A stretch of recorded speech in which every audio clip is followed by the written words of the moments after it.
He walks into a law office begging for help, but the lawyer is the father he never knew. That's how this story begins, with a boy too young to carry the weight of accusation, and a man too broken to face the past he abandoned. What neither of them know is that the truth waiting between them will rewrite everything they thought they understood about guilt, love, and blood. He grew up in a world that taught children to keep their voices small, in neighborhoods where sirens replaced lullabies, and the wind carried stories of people who learned to vanish long before they had a chance to belong. His name was Julian, 8 years old, thin as a question mark, with a face that still believed in promises even after the world had taught him not to. He had a mother who worked nights that blurred into mornings, and mornings that dissolved into days where exhaustion lived in the crease between her eyebrows like an unwanted tenant. Her name was Marissa. To Julian, she was light. To the world, she was noise they didn't bother to listen to. She made beds in a downtown hotel, wiped away the tired prints left behind by strangers, and kept a quiet hope tucked behind her heart that one day she'd have a life where she didn't have to apologize for simply trying to survive. But life doesn't always reward the honest, and sometimes the ground beneath good people cracks without warning. It happened on a Tuesday that felt like every other Tuesday,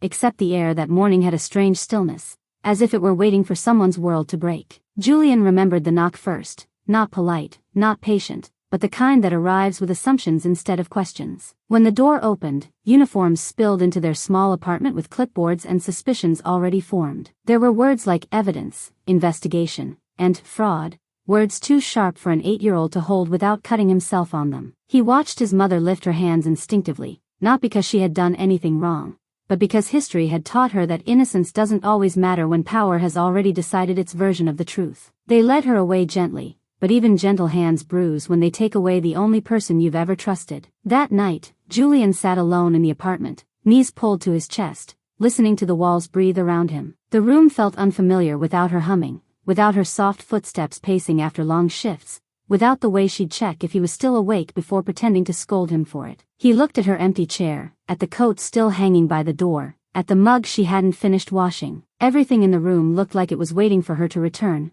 even the silence. It was in that silence that Julian made a decision children should never have to make. He decided he would save her, not because he knew how, but because he couldn't imagine a world where he didn't at least try. His mother once told him that bravery wasn't loud, it was simply doing what needed to be done while your hands were still shaking. And that night, his hands shook the way small branches shake in windstorms, but he held on to that trembling like a compass. The next morning, he put on his too big backpack and stepped outside, the city rising around him like a beast made of stone and noise. He didn't know where to go. He only knew the direction the police car had gone, and even that felt like guessing in the dark. He walked past storefronts that blinked awake with neon promises, past people who moved with the rhythm of urgency, past corners where stories hid in shadows waiting for witnesses who never came. He walked until his legs ached, then he kept walking because some fears are heavier than exhaustion. He followed the names he overheard from adults speaking in hushed, annoyed tones. Public defender, they said. Lawyer, they said. Good luck,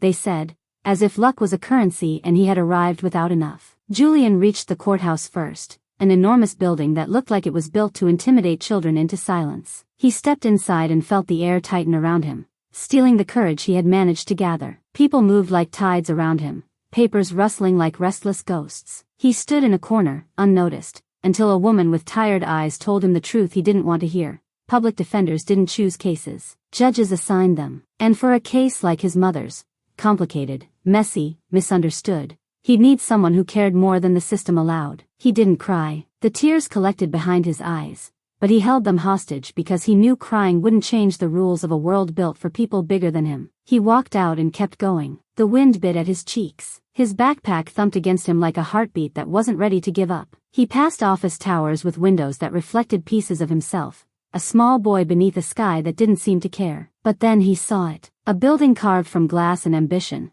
the kind people look at before they learn to look away. A polished sign near the entrance read, Law Offices of Daniel Hale. He didn't know the name. He didn't know the reputation. He didn't know that the man behind those doors was someone fate had been circling for years, waiting for this exact moment. He only knew this. He was out of options. So he pushed the door open. Inside, everything felt expensive. Quiet carpets, soft lights, the scent of coffee brewed by people who didn't know how to rest. Receptionists spoke in voices designed for wealthy clients who demanded solutions instead of hope. And yet, when Julian stepped forward, the room seemed to pause for just a fraction of a second, not because of who he was, but because of what he carried. an urgency that didn't belong to children. He walked toward the desk, small hands tightening around the frayed straps of his backpack. The receptionist looked up, startled, then softened with concern. She asked gentle questions he couldn't fully answer. Names, dates, charges. He didn't know any of it. All he knew was that his mother was gone, and this place, this office, felt like the last door he could knock on before losing her completely. The receptionist hesitated, torn between protocol and instinct. But something in the boy's posture, exhausted but determined, fragile but refusing to break, made her stand. She disappeared behind frosted glass doors, leaving Julian alone with his fear and the steady hum of office printers. Behind those doors sat a man who didn't believe in fate, a lawyer whose victories were whispered across the city, a man who distanced himself from anything resembling vulnerability, a man who never imagined that his past, buried deep, sealed tight, was about to walk into his life wearing a backpack and bruised hope. And in that waiting room, Julian stood perfectly still, unaware that every step he'd taken that day had been leading him to the one person the universe had waited years to reunite him with. But reunions don't always arrive with recognition. Sometimes they arrive as strangers. Sometimes they arrive as broken circles finally closing. And sometimes, they arrive as an 8-year-old boy standing in a law office he should never have had to find,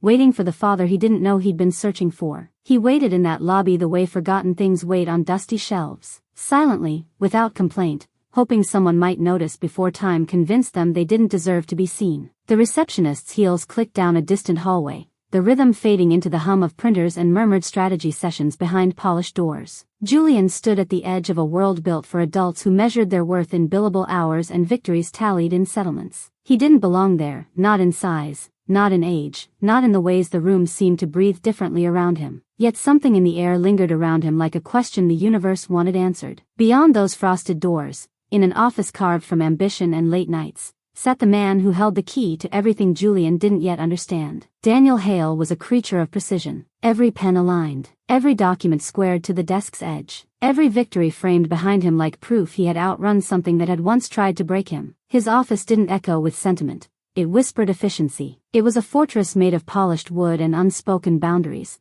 the kind of room where emotions arrived only after being stripped of their noise. He didn't look up when his receptionist entered, not immediately, not until her hesitation wove itself into the air. Daniel had learned to listen for hesitation. It tended to precede problems, and problems were simply puzzles without manners. When he finally lifted his gaze, the look she carried wasn't the usual tight-lipped request for approval. It was softer, almost maternal, the look of someone who had stumbled upon something fragile and wasn't sure how to move it without breaking it. "There's a boy here," she said quietly, as if the sentence required gentleness. Daniel frowned, lifting an eyebrow the way men do when life interrupts their carefully guarded predictability. "A client's child?" She shook her head. "Alone." The frown deepened. Alone wasn't a word that should have belonged to children. Not in a city like this, not in a world where danger dressed in opportunity and waited on street corners for someone small enough to mistake it for kindness. Daniel exhaled through his nose, pushing back from his desk. His chair sighed as if annoyed at being deprived of its occupant's stern presence. He followed the receptionist down the hallway, footsteps steady and measured. He had learned long ago to move like certainty, even on days when he felt anything but. The glass doors swung open, and the first thing he noticed wasn't the boy himself,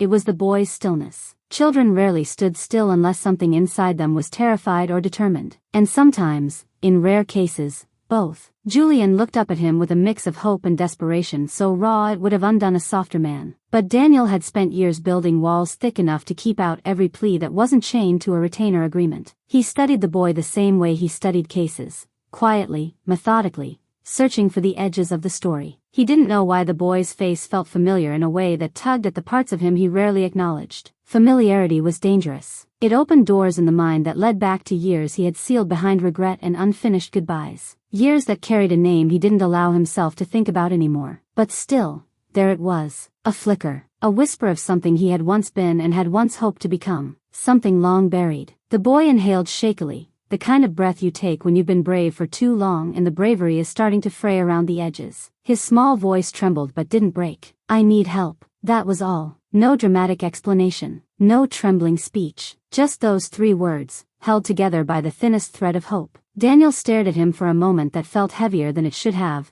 the room shrinking until it was only the two of them suspended in the fragile silence between what was spoken and what was still too painful to say. He motioned toward his office, and the receptionist placed a gentle hand on Julian's shoulder as if steadying something the world had knocked off balance too many times already. They walked together, her steps slow with concern, his steps steady with fear disguised as determination. Daniel held the door open, and the boy stepped inside, crossing a threshold he didn't yet understand held the power to crack open the truth of his entire life. The office swallowed him in dark oak and soft light, the walls lined with framed victories that carried no comfort for an 8-year-old whose entire world had been pulled from beneath his feet. Daniel gestured to a leather chair twice the size of the boy. Julian climbed into it cautiously, as if worried he might be swallowed by its size or swallowed by the moment. Daniel sat across from him, folding his hands in front of him, a posture he used with frightened clients who needed calm more than clarity. He didn't speak. He waited. He had learned that children, like frightened animals, needed space for their courage to gather again.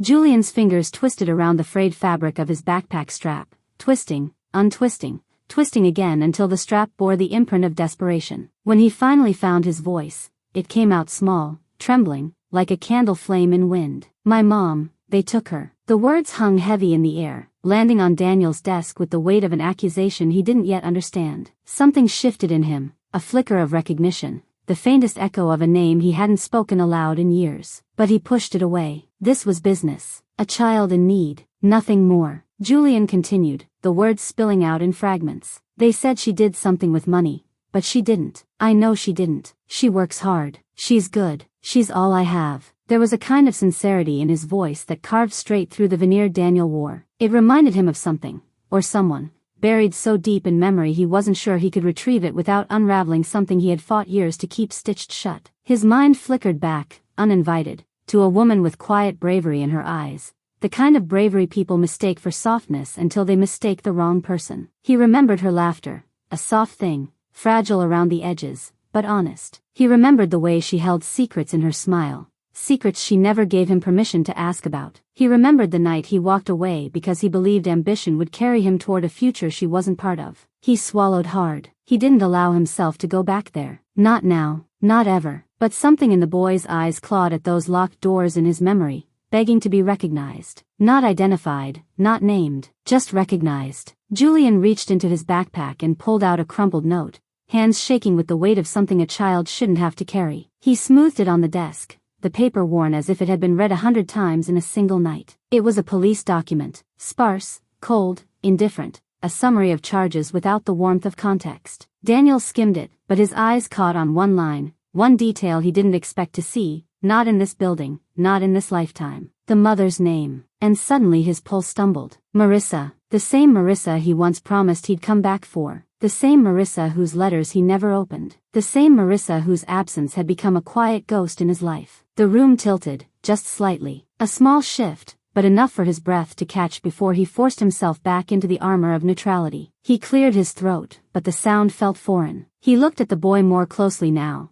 The slope of the nose, the curve of the jaw, the way his eyes carried the same depth as someone he once loved too deeply and left too quickly. It wasn't proof. It wasn't certainty, but it was enough to shake a man who didn't allow himself to shake. Julian lifted his head slowly, searching the lawyer's face for hope the way people search skies for signs of sunlight breaking through storms. "Can you help her?" he whispered. The question didn't ask for legal skill. It asked for compassion, for belief, for something Daniel had buried underneath layers of success and solitude. He didn't answer right away, not because he didn't know, but because he was afraid of the truth clawing its way toward him. In that moment, Daniel saw two things with stunning clarity. The boy needed him, and the boy looked too much like a past he had spent years trying not to remember. Before Daniel could respond, Julian's small hands fumbled once more inside his backpack. He pulled out a photograph, creased, faded, the corners bent from being held too often. He slid it across the desk with slow, deliberate hands. Daniel wasn't ready for what he saw. Marissa, younger, brighter, standing beneath a streetlight. A tired smile, but a proud one. And in her arms, a baby wrapped in a soft blanket, eyes closed, mouth forming a tiny O as if dreaming of something pure. Julian whispered, "That's me." Daniel's heartbeat stumbled again, harder this time, as if recognizing a truth his mind hadn't caught up to yet. He studied the edges of the photo, the date scribbled on the back, the way the baby was held like something precious. And then he saw it. A bracelet on the baby's wrist. Handmade, threaded with two colors. The same pattern he had woven years ago with trembling fingers and young love. The same one he had given Marissa the last night they spoke. A thread snapped inside him. The past he had outrun was no longer behind him. It was sitting across the desk, asking for help with the quiet bravery he had once admired in the boy's mother. Julian looked up again, eyes wide, vulnerable, carrying the unspoken plea of a child who had never known safety that wasn't temporary. Please, you're the only one who listened. Daniel felt something inside him shift.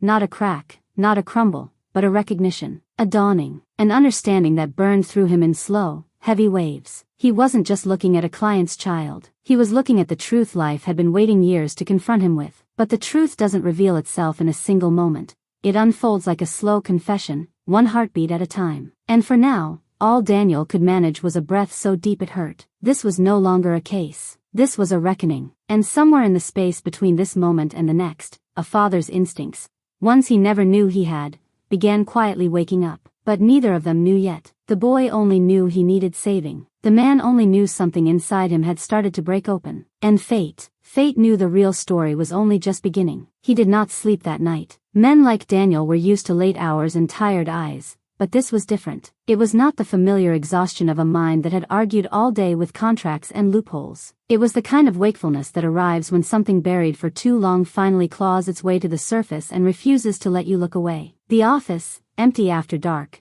felt like a confession booth with no priest. The city lights painted shifting rectangles across the walls, and the framed degrees and awards seemed to watch him, as if waiting to see whether the man who had earned them would now be brave enough to face something no courtroom had ever required of him. On his desk lay three things: the crumpled police document, the old photograph of Marissa and the baby, and the flimsy courage of an 8-year-old written between the lines of every word the boy had spoken. The bracelet in the photograph seemed to glow under the lamp, its woven threads a thin, stubborn bridge between who he had been and who he was now. He traced the bracelet in the image with a fingertip, remembering the cheap thread he had once bought with pocket change because he could not afford gold. He remembered sitting on a stoop with young hands that shook as he knotted the strands together, wanting to give the woman he loved something permanent even when he had nothing permanent to offer himself. He remembered her smile when he tied it around her wrist and how she had laughed, promising to keep it forever even when everything else fell apart. He had not thought of that night in years. He had decided, quietly and without ceremony,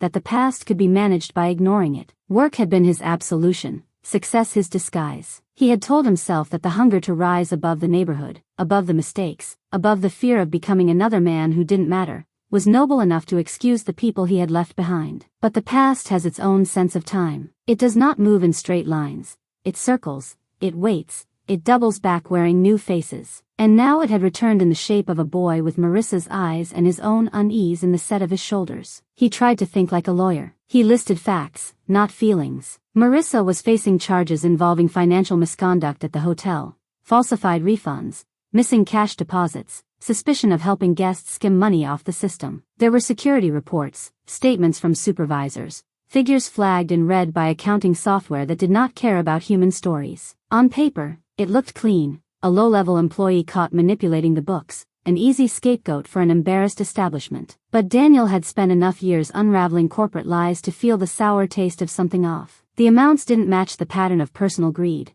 They matched the pattern of someone else's scheme, someone higher up, needing a disposable name at the end of a paper trail. The timing was suspicious. The suddenness, too. And then there was the detail that had cracked him open: her name, coupled with the bracelet, the photo, the date scrawled on the back. He did the math he had avoided for so long. Julian's age, the year on the photo, the last time he had seen Marissa, the last message he had refused to read because refusal was easier than remorse. The numbers formed their own verdict. The boy who had walked into his office that morning was not simply a frightened child in need of representation. He was the living consequence of decisions Daniel had made when he was still a man who believed that ambition and love were rival claimants to the same future. For a while, Daniel tried to argue with the possibility. He told himself people reused bracelets. He told himself memory played tricks. He told himself that coincidences existed in the same world as miracles and tragedies. But there is a point at which denial becomes an insult to the truth. His heart knew what his mind was resisting. And the heart, even when caged, beats in rhythm with what it recognizes. He leaned back in his chair and closed his eyes. Behind his eyelids, the years he had outrun began to replay. He saw himself younger, angrier, hungrier. A law student with a second-hand briefcase and a chip on his shoulder the size of an entire childhood spent feeling invisible. He saw the cramped apartment he used to share with friends who were half roommates, half survivors of the same unwritten rules of poorer streets. He remembered the evening he met Marissa, balancing 2 shifts, wiping tables in a diner that smelled like burnt coffee and exhausted dreams. She had been quiet at first, watching him with wary amusement as he argued with a textbook he couldn't afford to replace if it tore. It was not a loud romance. It was not cinematic in the way movies pretend love must be to matter. It was a slow accumulation of shared smallness, shared sandwiches, shared bus rides, shared confessions about families fractured by distance and disappointment. He remembered the first time she told him she was scared of becoming stuck. She feared waking up at 40 in a uniform with a name tag and realizing no one had ever asked about the name written on it, only whether she could bring more water. He had promised her, with the reckless certainty of young men who have not yet met their own limits, that he would build a life where neither of them would feel invisible again. And then he remembered the moment his ambition began to speak louder than his promises. The internships, the prestigious firm that dangled an offer like a key to a door he had been pressing against his whole life. The partners who liked his anger as long as it served their clients and stayed inside the lines. The subtle jokes about distraction, the warnings about focus, the unspoken rule that everything not attached to the climb was baggage. He remembered the night Marissa told him she was late. Not late for a bus, late in the way that made time itself feel heavier. She had stood there with hope and fear braided together in her eyes, holding the possibility of a future neither of them had planned for but which, for a moment, made everything feel wider. He had not reacted as the man he wanted to be would have. He had reacted as the boy who had grown up watching men run from responsibility because they were afraid of repeating their fathers and had, in doing so, become exactly what they feared. He said words he wished, even now, he could unsay. He chose his career with a cruelty he called necessity, convincing himself that he could not build anything for anyone until he had secured his own survival. He walked away. He told himself she would be better off without him, half present and half resentful. He told himself he would come back once his footing was stable, once his fear of failure had quieted. And then success came, as it often does to those who give it everything and everyone else nothing. When he could have gone back, he told himself too much time had passed. He told himself she had moved on. He had never asked. He had simply let the silence between them congeal into a wall. Letters had come in the early years, envelopes with her handwriting on them. He had recognized the loops of her pen, the careful tilt of his name, and had placed them in a drawer he never opened. He had pretended not opening them was mercy, not cowardice. Sitting alone in that office, now, he understood that life would always return us to the places where we refused to be honest. He opened his eyes. The letters, they were still in that drawer. Another life away, in his apartment, shoved behind tax documents and forgotten warranties. Relics of a story he had refused to read. He stood up, grabbed his coat, and left the office without turning off the light. Outside, the night met him with cool air that smelled like wet pavement and distant exhaust. The city was still awake in pockets, bars half-lit, cabs gliding through puddles, streetlights humming their lonely songs. His apartment was the kind of place decorators photograph for magazines. Sleek furniture, art that knew its own value, everything in its right place. Yet to Daniel, in that moment, it felt sterile, like a hotel room a man visits often but never really lives in. He went straight to the drawer. The envelopes were still there, time-yellowed at the edges, held together by a rubber band that had given up and cracked. He held them in his hands for a long moment, feeling the weight of years and unsaid things. One by one, he opened them. The first letter was gentle, hopeful. She wrote about missing him, about understanding his need to work, about believing they could find a way to make room for both ambition and family. She mentioned feeling tired all the time, a queasiness that was, she joked nervously, probably more than just bad diner food. The next letter carried more fear. She wrote about the doctor's visit, about the heartbeat she had heard, the one that made everything real and impossible to ignore. She told him she didn't want to trap him, didn't want to become an anchor he would resent. But she also told him, in words that wobbled on the page, that she couldn't walk away from a life that had already begun inside her. As he moved through the letters, the tone changed. Hope began to fray around the edges. She apologized for writing so often. She said she knew he was busy. She promised this would be the last letter if he didn't respond. She said she would stop asking him to be someone he didn't want to be. In one letter, she mentioned the bracelet. She wrote about how she had wrapped it around the tiny wrist of a baby boy and whispered his name into a soft ear, explaining that the threads were from someone who had once promised they would never let her feel invisible. She never accused him. She never threatened. She simply withdrew, sentence by sentence, into a quiet acceptance that he had chosen a life that did not include them. One of the last letters spoke of money. She wrote about the hotel job, about extra shifts, about managers who took advantage of workers' fear of being replaced. She mentioned suspicious requests to sign off on deposits she never handled, numbers that didn't make sense. She said the system felt rigged against people like her, but that she would do whatever it took to keep their son safe. She named the boy Julian. Seeing the name on paper, in her handwriting, was the final undoing of any story Daniel had built to protect himself from the truth. He sat down heavily in the nearest chair, letters spread around him like scattered evidence at the scene of a crime. Except he was both the investigator and the guilty party. In the quiet of that expensive apartment, he finally allowed himself to feel what he had outrun. The shame of abandoning a woman who had never stopped trying to protect him from his own fear. The regret of missing every first step, every first word, every scraped knee and bedtime story that could have been his to soothe. He felt the dull ache of having built a life on the illusion of control while the most important story he could have written had unfolded without him. A strange, sharp resolve began to rise through the grief. He could not rewrite the past, but he could refuse to abandon them again. And this time, the battlefield was one he understood, the legal system that had been weaponized against the very people it claimed to serve. He gathered the letters carefully,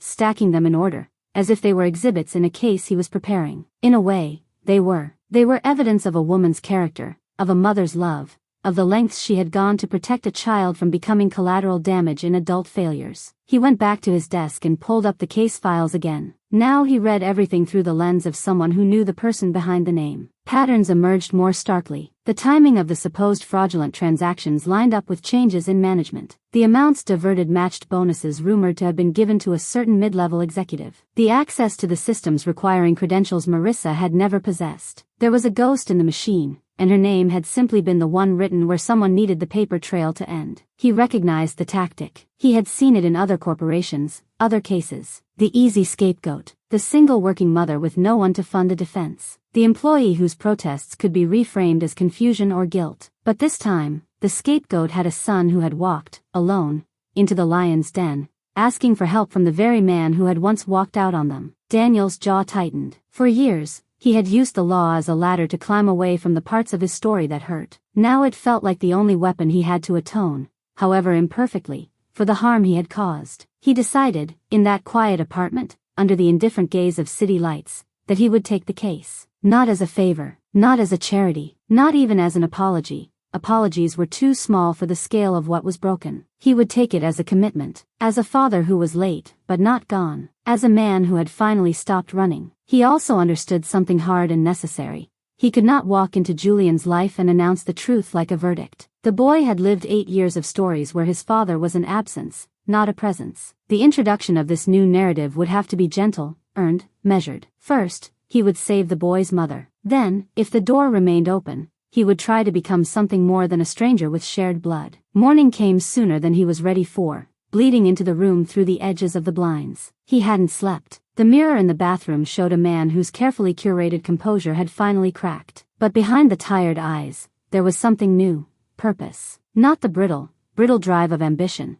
but the steadier, heavier resolve of someone who has decided to stand where he once fled. At the office, his staff noticed the change even if they couldn't name it. His usual clipped efficiency carried a new undercurrent, something almost fierce. He moved through the hallways with more urgency, more unspoken weight in his steps. Files regarding the hotel case piled quickly on his desk. Calls went out to contacts he hadn't used in years. A former investigator who owed him a favor, a financial analyst who delighted in catching patterns other people missed, a journalist who had once told him that the quickest way to justice was sometimes through the court of public opinion. For the first time in a long time, he refused to delegate what he could do himself. He combed through surveillance footage logs, noticing gaps in the recordings that conveniently coincided with the suspicious transactions. He cross-referenced employee schedules with system access times. He requested subpoenas for internal emails that hinted at pressure from upper management to make the problem go away quietly. The more he dug, the angrier he became. Not only at the hotel, not only at the managers who had carved a path of blame straight toward the woman least equipped to defend herself,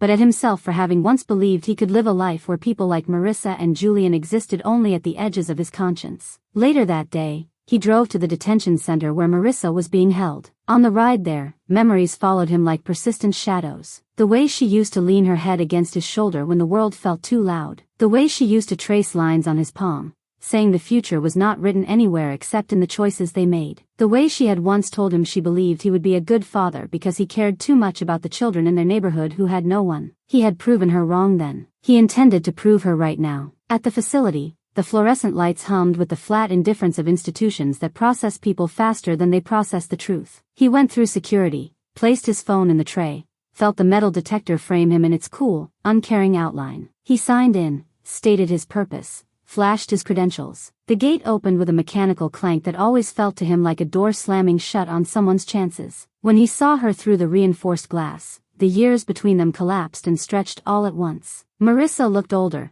tired in a way that had nothing to do with age and everything to do with weight carried for too long. But her eyes were the same, steady, alert, with a softness she tried, and failed, to hide. She recognized him. Of course she did. There was a flicker in her expression, surprise, pain, and almost amused disbelief that life would bring them together again in a place like this. The irony would have been funny if it wasn't so unbearably cruel. He could not say everything that needed to be said. Not there. Not yet. The room was not built for apologies, only for procedures. So he did the one thing he knew how to do in this space. He spoke to her as a client whose story deserved defending. He explained the charges, the gaps he had already found, the strategy forming in his mind to dismantle the narrative the hotel had constructed. He laid out the steps they would take, the evidence they would seek, the witnesses they would question. He spoke with a calm confidence he had honed over years, but this time, every word carried something more personal, even if he didn't name it. She watched him, listening, her gaze drifting at times to the side as if she were weighing each word on a scale only she could see. Inside, she was surely asking questions.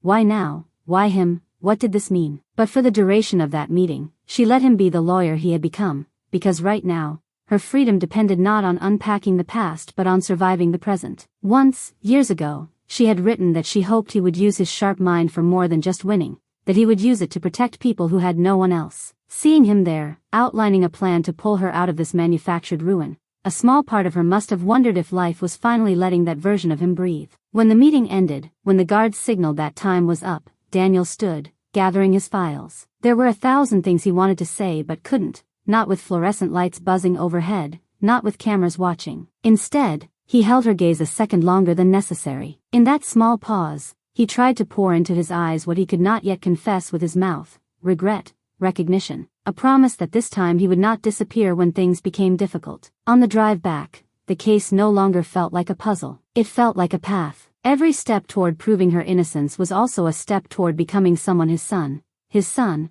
the word finally lodging in his consciousness with a painful, glorious permanence, might one day be able to trust. He thought of Julian then, sitting in that oversized chair in his office, fingers twisting his backpack strap. He imagined the boy going home to an apartment that suddenly felt too big without his mother. He imagined him checking the door every time there was a sound, hoping it would be her, learning instead that adults are very good at promising they'll fix things and then getting swallowed by their own lives. Daniel refused to be another adult who vanished. The next day, he called Julian in. This time, he made sure the receptionist didn't let the boy sit alone in the lobby for long. When Julian entered his office again, the room felt different to Daniel, though he knew the furniture hadn't moved. It was not merely an office anymore. It was the first bridge between a man and the child he had never held. He spoke to Julian not like a lawyer speaking to a client's relative, but like an adult speaking to someone whose world had been tilted and deserved the dignity of understanding. He explained that he was taking the case, that he believed Julian's mother, that he would fight. He did not make empty promises. He did not say it would be easy, but he said something the boy needed to hear, that he was not alone in this anymore. The words settled over Julian like a blanket in a cold room. In some deep, instinctive place, the boy registered something more than professionalism in the man's voice, something more than obligation. He could not have named it yet, but later, he would remember the way this lawyer looked at him, not with pity, but with a strange mixture of responsibility and something that almost felt like tenderness. For now, it was enough that someone believed him. Outside, the city moved at its usual pace, indifferent to the quiet revolutions happening in small offices and institutional waiting rooms. But somewhere, threads were beginning to reweave themselves. A boy who had taught himself to be brave was no longer standing in the fight alone. A woman who had spent years paying for everyone else's comfort with her own exhaustion finally had someone at her side who understood, intimately, how systems could be bent and unbent. And a man who had spent a lifetime building walls was discovering, act by act, that the same hands that constructed barriers could also, finally, learn how to dismantle them. The conflict had begun. The charges, the lies, the hotel's polished attorneys, the quiet cruelty of power determined not to be embarrassed. Those battles were coming. They would be loud, public, unforgiving. But an even greater conflict was now awake inside Daniel,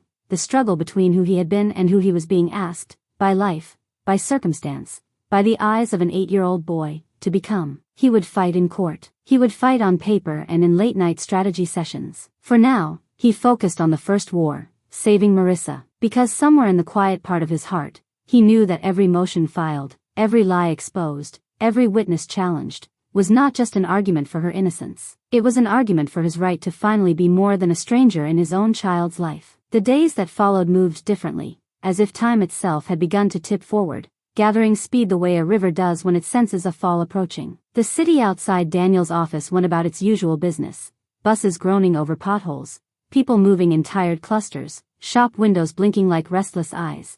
But inside his world, everything had begun to shift. Every hour carried the weight of 2 lives pressed into motion. A woman behind concrete walls, and a child waiting for someone to prove the world wasn't as merciless as it had taught him to fear. Daniel buried himself in the case with a ferocity that unsettled even his senior associates. They were used to his intensity, but this was something different, something that felt personal in a way none of them could name. They saw the change in small things. The way he read documents not with calculated detachment but with a simmering urgency. The way his jaw clenched when inconsistencies surfaced. The way he lingered too long over a photograph of a frightened boy pretending to be brave. The truth was simple. He had begun to breathe for 3 people, and he didn't know how to stop. Julian returned to the office every afternoon after school, though he pretended he was only there to check in. Children rarely admit the depth of their needs, but the boy's body gave him away, shoulders tense with unspilled fear, eyes scanning every doorway as though each movement might carry news that mattered. He would sit in the corner of Daniel's office, feet dangling from a chair too tall for him, tracing circles on his backpack while pretending to study. Daniel pretended not to notice. Pretenses were easier than naming the new gravity that had begun to pull them toward each other. But gravity does not need permission. It simply moves. Every so often, Daniel would glance at him, not openly, not long enough for the boy to notice, but long enough to absorb one more detail he had missed over 8 years. The way Julian pulled his sleeves over his hands when he was worried. The way he tilted his head slightly when concentrating. The way he held his breath when reading a difficult sentence, exhaling only when he conquered it. Little echoes of himself he wished he hadn't lost the chance to nurture. At night, when the office lights dimmed and the blinds turned the city into a soft blur, Daniel would feel a heaviness settle along his ribs. A heaviness that did not scold, but reminded him of what 8 years of absence looked like in a child's posture. Reminded him that fate was not giving him a second chance. It was demanding that he answer for the first one. And there was still the matter of the truth. The truth he carried like a fragile, dangerous ember tucked behind his sternum. He was not ready to speak it. Not yet. The boy was too wounded, the mother too burdened, the case too volatile. The truth would have to wait for the right moment. A moment that would hurt no matter how gently he tried to shape it. But the universe loves pressure. And pressure was building, quietly, steadily, in all the spaces where secrets hide. Inside the hotel's corporate suite, panic dressed itself in professionalism. Managers whispered behind closed doors. Emails circulated with phrases like containment, internal visibility, and potential exposure. They had built the perfect scapegoat in Marissa, a woman with no resources, no legal education, no powerful allies. She had been meant to fold under the weight of accusation. But suddenly, somehow, she had representation. And not just any representation. Daniel Hale, a lawyer whose name alone could make guilty executives sweat. A man known for dismantling entire corporate walls when the mortar between them was mixed with lies. They had underestimated her. They had underestimated the son who walked into a building meant for giants. And now, for the first time, they began to fear the one person they thought they could discredit without consequence. Fear has a unique scent, sharp, metallic, unmistakable. Daniel smelled it the moment he entered the conference room for the first discovery meeting. Opposing counsel, a man known for arrogance disguised as confidence, greeted him with a smile too wide to mean anything but discomfort. His eyes flickered nervously when Daniel placed the first stack of evidence on the table. Patterns, timelines, access discrepancies, audit logs that had been cleaned too carefully, as though someone had wiped fingerprints without realizing professionals know how to read the spaces where prints should have been. Daniel spoke calmly, his voice even, but the undertone carried something solid and immovable. He didn't need theatrics. The truth, once awakened, speaks loudly enough. Across the table, the hotel's attorneys shifted in their seats. Some scribbled notes. Some whispered to each other, pretending not to panic. One asked for a short break only 20 minutes into the meeting, a sign Daniel mentally circled with quiet satisfaction. He was getting close. Too close. Because corruption always leaves a trail, and those who create it always fear the moment someone capable of reading footprints enters the room. Meanwhile, Julian's world tightened into a ritual of fear and longing. He would wake in the mornings with the weight of absence sitting beside him like a silent companion. He would pack his backpack slowly, choosing items that made him feel less alone. A small toy car his mother had given him when he was 5, a notebook full of doodles, a pencil worn down from nervous chewing. At school, he was quiet. Teachers noticed. Some asked gentle questions he didn't know how to answer. Other children watched him the way children sometimes watch pain, with curiosity and confusion and a silent forming of distance. But one thing kept him from folding into despair: the knowledge that someone was fighting. For the first time in his life, he felt the presence of an adult who didn't disappear when responsibility became inconvenient. Still, fear found its cracks. Every evening when he returned to Daniel's office, he would wait for updates with a vulnerability that made the room feel smaller. Sometimes, as Daniel worked, the boy would fall asleep in the chair, head resting on his backpack like a pillow made of loyalty and exhaustion. Once, Daniel draped his suit jacket over Julian's shoulders when the boy shivered. He did it without thinking, the kind of gesture instinct makes before the mind catches up. Moments like that were the beginning of something delicate, something unspoken.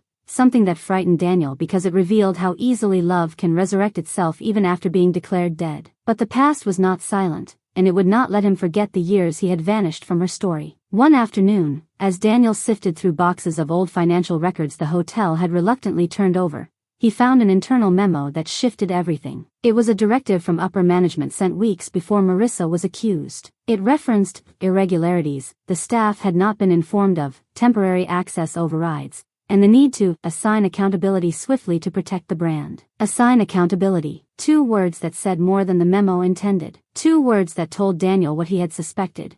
They had chosen their scapegoat long before the numbers went public. His pulse tightened. This was not negligence. This was not error. This was a setup. And setups always lead somewhere. The thread grew thicker when he discovered login entries tied to an employee who had resigned abruptly. The timestamps aligned perfectly with the transactions blamed on Marissa. Yet her badge had been used to access the system on those same days. A physical impossibility unless someone had cloned her credentials. He exhaled slowly, letting the weight of the discovery settle. This was the crack he needed, the fracture that, when widened, could bring the entire accusation crumbling down. But cracks do not remain hidden. The moment Daniel requested the personnel file of the resigned employee, corporate leadership began to tremble. Calls were made, internal meetings scheduled, new narratives crafted. But lies, once endangered, start to grow wild. And something wild cannot be contained without damage. While Daniel pushed forward legally, Julian waged quieter battles. He battled the silence of the apartment at night. He battled the ache of missing someone whose warmth lived in every memory he could not recreate alone. He battled the fear that good things disappear when you start to depend on them. But he also battled hope, a force just as heavy, just as dangerous. Hope can be a miracle or a burden, depending on how tightly a child holds it. One evening, when the office had emptied and the sun had surrendered to the early dark of late autumn, Daniel returned from a meeting to find Julian curled asleep in the chair again. His small body folded in on itself, fragile as a question that had not yet learned how to be asked. The sight disarmed him in ways the courtroom never had. Quietly, he knelt beside the boy, studying the soft rise and fall of his breath, the way the lashes rested on his cheeks, the faint tremor in his fingers even in sleep, a tremor that spoke of fear carried too long. He brushed a stray curl away from the boy's forehead. His hand froze halfway through the motion, realizing what his body had done before his mind permitted it. And yet, something inside him softened instead of recoiling. In another life, the life he walked away from, this child would have fallen asleep on his chest, not in a chair meant for adults. In another life, Julian would have grown up shielded from the worst parts of the world by arms that never left. In another life, Daniel might have known the vocabulary of fatherhood rather than learning it late, with guilt pressed against every lesson. But the universe gives no alternate endings, only the one we write with the time we have left. He stood slowly, not wanting to wake the boy, and returned to his desk. But the sight of Julian lingered in his mind like an unanswered prayer, and something in him whispered, quietly, dangerously, that he was already too far gone to return to the man he had been before that boy walked through his door. The next morning, the war began. Not the courtroom war, the subtle one, the one born of fear disguised as control. Opposing counsel filed motions to limit discovery. They attempted to discredit Daniel's exhibits. They sent polite emails laced with threats. They questioned the credibility of Marissa's background, hoping to twist her struggles into a narrative of suspicion. But Daniel Hale was not a man easily intimidated, and he had something stronger than professional pride now. He had responsibility. He had a purpose that rooted him deeper than ambition ever had. He had a boy's trust woven around his wrists like the bracelet he once gave a woman he never stopped caring for. Yet even as he moved forward with relentless precision,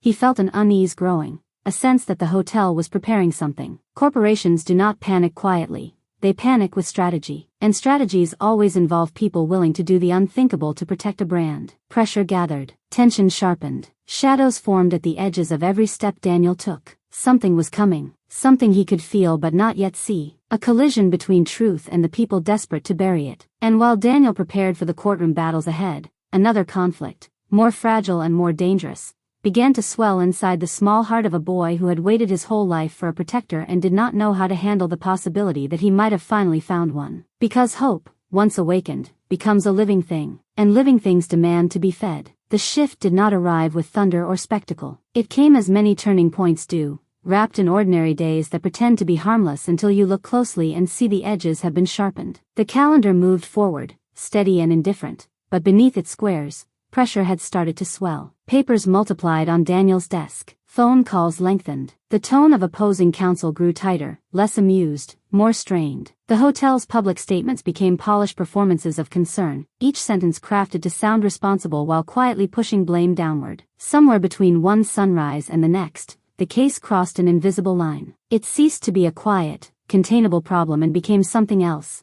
a risk. And frightened people, when faced with risk, become inventive in all the wrong ways. Daniel first felt it not in a courtroom, but in the silence of his waiting room. Julian did not arrive one afternoon. No small backpack. No thin shoulders slipping into the office with that mixture of apology and expectation. The chair in the corner remained empty, and the absence had a sound of its own. Hours passed. Files blurred. The city darkened beyond the windows. The clock on the wall insisted the day was ending whether he was ready or not. With each unattended tick, a familiar unease crawled higher into his chest. He told himself there were 100 innocent explanations. A missed bus. A teacher who kept him late. A relative who had suddenly decided to help. Logic marched through his thoughts, methodical and insistent. But under the logic, something far older joined the march. Fear. The instinctive, primal fear of a father who has only just found his child and is already imagining losing him again. He called the number listed for the apartment. No answer. He called the school. A staff member with a weary voice informed him that Julian had left at the usual time, that no one had reported anything unusual. The facts did nothing to quiet the storm now gathering inside him. Facts rarely do when emotion has finally admitted it cares. By the time he reached the apartment, darkness had turned the hallway into a tunnel. The door stood closed, unchanged from the last time he had walked Julian there, carrying a grocery bag the boy had insisted on holding until his small arms trembled. The lock yielded to the key he had insisted the landlord give him once Marissa was taken away, framed as a necessity for legal correspondence but in truth a concession to his own growing inability to stay completely outside their lives. Inside, the air smelled like papers and old laundry and the faint trace of a perfume that had not been worn since the day uniforms took its owner away. The couch still leaned slightly to one side. The kitchen counter still held the chipped mug with a fading design. The small table still bore the marks of a child's handwriting practice etched too hard into its surface. What it did not contain was a child. There was no backpack dropped near the door, no shoes kicked halfway into the hallway, no scattered crayons on the floor. The apartment did not look abandoned. It looked paused, as if someone had stepped out for a moment and forgotten to return. In the silence, Daniel felt the ground inside him begin to tilt. Memory rushed in without permission, bringing images he had spent years outrunning. An empty place at his own childhood table, promises broken by men who left and never explained why, the slow, corrosive knowledge that the world could simply choose to forget you. He refused to let history repeat itself. His mind did what it had been trained to do. It looked for patterns, built possibilities, dismissed the ones rooted only in fear. He noticed that Julian's jacket was missing from its usual hook. So were his cheapest sneakers, the ones he wore on days when he expected to walk farther than usual. A worn baseball cap lay on the table, but it was the newer one, the one he avoided for fear of staining it. The schoolbook still sat in a neat stack. The few treasured objects remained on the shelf, the toy car, the small robot missing one arm, the photograph of Marissa holding a baby in a hospital gown, with tired joy in her eyes. Julian had not been taken. Julian had gone somewhere. The realization narrowed the field of possibilities in a way that made his chest tighten further. There were only a few destinations that made sense to him: the courthouse, the detention center, or any place where an 8-year-old mind might believe decisions were really made. The detention center became the most logical choice. Children often move toward the last place they saw the person they love, as if proximity to the building itself could soften the separation. He drove there with the focused urgency of someone who knows panic will only slow his hands. Streetlights streaked past in long, white lines. The radio remained off. The car filled instead with the sound of his own breathing and the faint hum of tires on worn pavement. His fingers gripped the steering wheel harder than necessity required. The city, in its usual indifference, offered no assurances. When he arrived, the facility's harsh lights greeted him with their usual lack of empathy. The guards recognized him. Lawyers, after all, frequented these corridors like birds circling a wound. But their nods were curt today, their eyes sliding past him as if expecting something more to follow. He did not have to ask. The answer walked into view a moment later. Julian sat on a hard plastic bench near the intake desk, knees pulled up, arms wrapped around them, chin resting on the bony ridge formed by their meeting. He looked smaller than Daniel remembered, as if the day had shaved inches off his height. His eyes were dry, but in that scraped-out way that suggests tears had been shed before and now refused to come, not for lack of emotion but from sheer fatigue. Relief and anger collided inside Daniel with a force that left him briefly breathless. Relief that the boy had not disappeared into one of the city's many dark possibilities. Anger that he had come here alone. Anger at himself for not predicting the inevitability of this choice. The staff had not allowed Julian in to see his mother. Rules, they said. Minors, they said. Procedures, they said. Words that might make sense in policy documents but looked absurd when stacked against the sheer determination it takes for a child to travel across a city alone just to sit in the same building as his imprisoned mother. Daniel watched him for a moment before stepping fully into the boy's line of sight. What he saw etched itself into something permanent inside him. The way Julian's shoulders barely lifted when he became aware of his presence.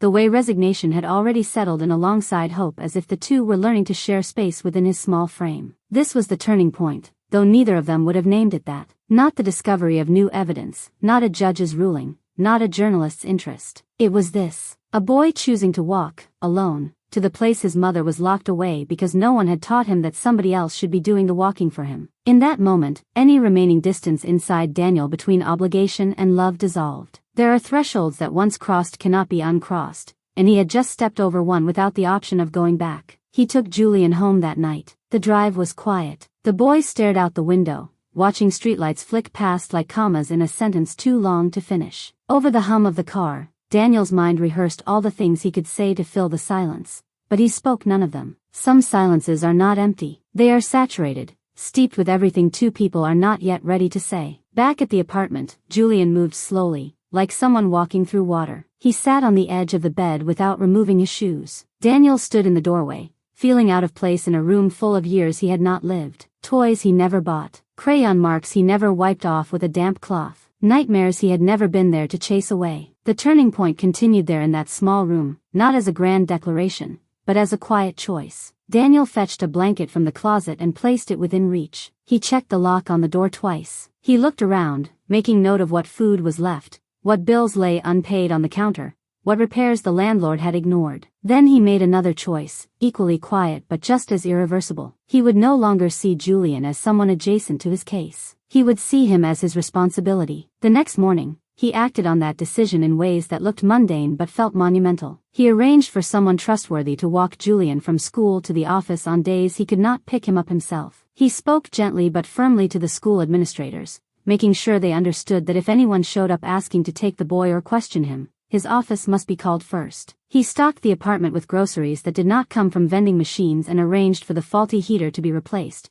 using a tone with the landlord that made it clear negligence was no longer an option. These actions did not erase 8 years of absence. They did not balance the scales of guilt, but they did something meaningful in the only timeline still available to him. They altered the present. While he adjusted his world around this new responsibility, the external battle escalated. News of the case began to trickle beyond the sterile language of legal filings into the chaotic currents of public opinion. A local reporter caught wind of a hotel worker accused of financial crimes while corporate management remained conveniently untouched. A short segment aired late at night, the kind of piece that might have come and gone unnoticed if not for two details. The presence of a child shone briefly outside the detention center, and the name of the lawyer representing the accused. Names carry different weights in different rooms. In living rooms, Daniel's name meant little. In boardrooms, it made executives sit straighter. Within days of the broadcast, he received a call from a journalist whose questions were too sharp to be casual. They wanted to know why a high-profile attorney had taken what appeared to be a simple employee misconduct case. They wanted to know if he believed the hotel was using Marissa as a shield. He chose his words carefully, as lawyers do when speaking into microphones. He spoke about fairness, about patterns he had seen in other cases, about the importance of not rushing to judgment when those judged lacked the resources to defend themselves. He did not mention his personal connection. He did not mention a bracelet, or old letters, or a boy asleep in his office chair. The public did not need that story. That story belonged first to the people inside it. The media attention, though limited, had an effect. It added another pressure point for the hotel. Public image, already fraying at the edges, now had a thread someone else was tugging. And people who are afraid of how they look in the light sometimes attempt to rearrange shadows instead of cleaning the stain. The next sign that the ground was changing came not from the hotel, but from a different arm of the system entirely. Child Protective Services had been notified. On paper, the call looked concerned. An anonymous report about a child whose mother was incarcerated, whose primary caregiver situation was uncertain, whose living conditions were questioned. Words like stability, supervision, and safety appeared in the file. Daniel saw it for what it was, a move. Someone, somewhere, had decided that if they could not intimidate him in court, they might try to destabilize the one person whose courage was holding him in place. If Julian was placed into the labyrinth of foster care, if his life was scattered among strangers in temporary beds, the boy's ability to stand firm as a witness and a symbol of injustice would be weakened. Children, once swallowed by the system, often struggle to find steady footing again. Daniel felt a cold clarity settle over him when he read the report. Anger flared hot, but beneath it lay something steadier, resolve. They were not only trying to bury Marissa under fabricated guilt, they were now reaching for the child at the center of this fragile, painful orbit. The turning point sharpened. This was no longer solely a case of clearing a name. It was now about protecting a boy from becoming collateral damage in a game of reputation and fear. He prepared for the CPS visit the way he prepared for complex litigation. He gathered evidence of his involvement, records of his visits, documentation of his legal guardianship arrangements during the case, letters from school teachers attesting to Julian's attendance and behavior, statements from neighbors who had seen the boy cared for, not neglected. He arranged his schedule to ensure he would be present when the caseworker arrived. The day of the visit, Julian sat on the edge of the couch, hands folded tightly together, jaw clenched. He had been told someone was coming to ask questions. No one had to explain why. Children who grow up near the edges of systems learn to recognize their sound long before they learn the acronyms. Daniel watched the caseworker speak to Julian, ask about his daily routine, his feelings, his mother. The boy answered with a cautious honesty that made the room feel smaller. He admitted he missed her. He admitted he worried. He admitted he sometimes had trouble sleeping. But he also said something that shifted the caseworker's gaze briefly toward Daniel. He said he knew someone was helping. He said he felt safer now than he had the day she was taken. He said there was a plan. The word plan, spoken by an 8-year-old, landed heavier than any legal argument. Children who have lived through enough disappointment rarely trust plans. The caseworker took note. They observed how the boy glanced toward Daniel, not with fear but with the fragile expectation of someone still testing whether a new adult will stay. After they left, Daniel exhaled a breath he had been holding since the moment the knock sounded on the door. The visit did not solve everything. It did not guarantee immunity from future interference, but it bought them time. And time, at this stage, was as precious as any evidence. The external pressures, internal revelations, and institutional threats braided together into a single, undeniable truth. They were at a point of no return. Daniel knew that the courtroom battle ahead would be brutal. The hotel would not surrender its narrative easily. They would attempt to shred Marissa's credibility, paint her as careless, untrustworthy, even dangerous. They would frame her poverty as moral failing and her exhaustion as incompetence. They would speak in measured tones about policy and loss mitigation while quietly implying that women like her were inevitable casualties of complex systems. He also knew that each of these assaults would reverberate through Julian. Every accusation leveled at his mother would cut into the boy's already tender understanding of himself. Children do not separate their sense of worth from the way the world treats the person who raised them. Every blow felt by the parent lands twice in the child. This realization brought him to the real hinge of the act, the conversation with Marissa that could no longer be delayed. In the sterile visiting room, beneath the watchful eyes of security cameras, he sat across from her with a stack of documents that represented hundreds of hours of work. He laid out the evidence, the patterns, the memos. He explained the strategy. She listened, nodding at the right moments, absorbing the information with the kind of forced focus people learn when they understand that missing even one detail could cost them more than they can afford to lose. And then, when the legal briefings had been exhausted and the space between them remained occupied by something heavier than paperwork,